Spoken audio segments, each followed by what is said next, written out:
Welcome to our digital offering of Listening in Lent for 2021.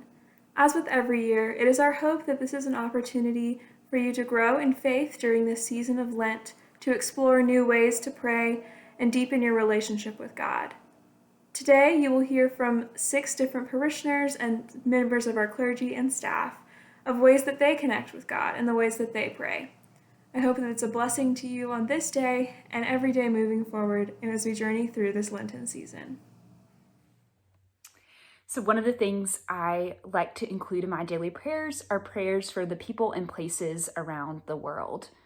So how I have found myself recently doing this is by going to an app on my phone that I'm sure most people are familiar with and use daily, and that's the app of Maps. So I'll start wherever my little red pin is currently placed and pray for the people, the community, the leadership of that city. And then I will let my mind wander. And so I will scroll throughout the different continents and thinking about the cities, the towns, and the people that influence and make decisions. And I will lift them up in my prayers. And I have found it really helpful for me to find a tangible way to remember to include our brothers and sisters that live across the world. One of my favorite ways to pray is to use the Book of Common Prayer. Of course, there are lots of beautiful prayers and creeds written in here that are wonderful ways to connect with God.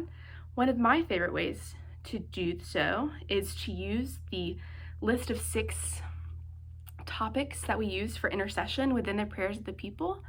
And those 6 things are the universal church, its members and its mission, the nation and all in authority, the welfare of the world, the concerns of the local community, those who suffer and those in any trouble, and the departed.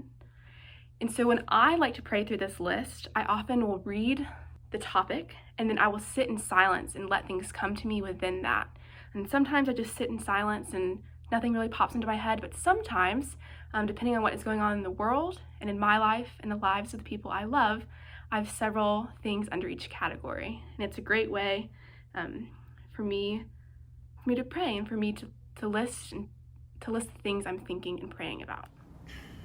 Hi, I'm Annette Cook and I work at Christ Church, and I also paint icons and use icons in worship and in private prayer. The tradition comes from the Orthodox Church.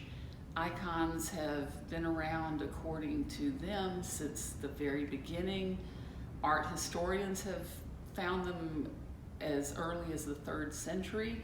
They really started being used a lot in worship and home prayer around the 5th century. But you don't paint an icon the way a Western artist paints a picture. You say a prayer with every brushstroke.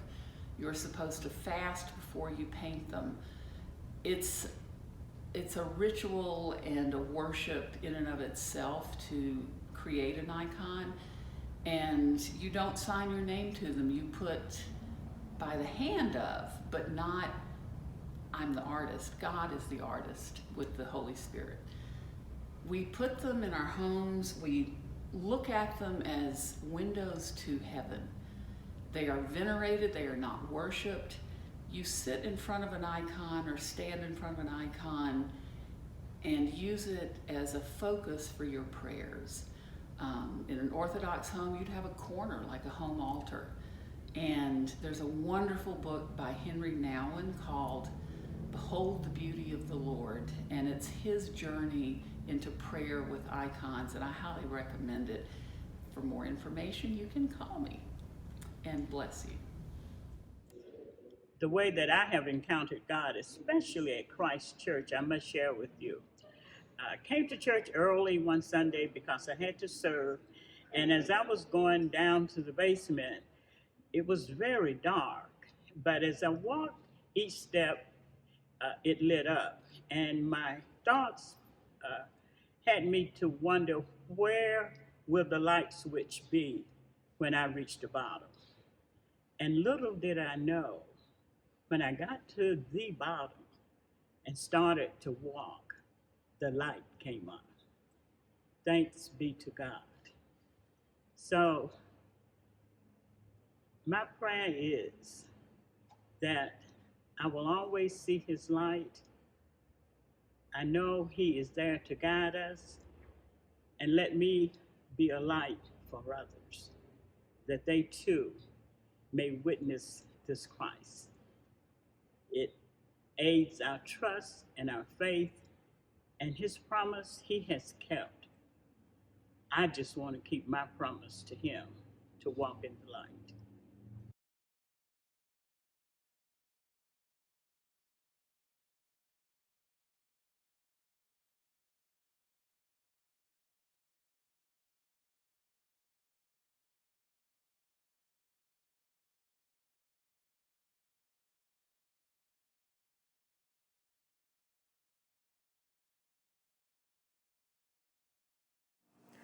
One of my favorite ways to engage with God and to notice Him more deeply in my life is to walk a labyrinth. A labyrinth is an ancient spiritual practice that's been called a prayer in motion. And even though it looks like a maze, it's not. It's just a journey with one entrance and one exit and a place to pause in the middle. Now, there's lots of different ways to walk a labyrinth, and there's no right way to do so. But the way that I often approach a labyrinth is to approach the entrance and pause for a moment to think of a problem or a worry that I have on my heart or something that I would like to talk to God about, and to hold that with me as I begin walking slowly and deliberately through the labyrinth. I often find that I notice God more the further and deeper I wind into the labyrinth. When you get to the middle, it's a great place to stop and pray. Silence is welcome here. It's a time to listen for God and to see if He is going to direct you in a new or different way from the way you've seen the problem as you entered into the labyrinth. Whenever you feel ready, again, there's no rush. It's time to slowly start walking back out of the labyrinth and wind your way back to where you started. I often find this is a time for great clarity for me and a way that God has moved in my life personally many times. And I know it's the same for you if you ever had the experience of walking a labyrinth before. We don't have a labyrinth on campus this year, but as lucky Greenville residents, there is one in Falls Park. And there's also one on the screen now, and you are just as welcome to finger trace a labyrinth as you are to physically walk one with your body. I hope that is calming and a way for you to engage with God in a new way. This is the coffee filter station for listening in Lent. This station is based on 2 Peter 3, verses 14, which says, "So then, dear friends, since you are looking forward to this," meaning the day of the Lord's coming, "make every effort to be found spotless, blameless, and at peace with Him." At this station, you will practice the art of confession.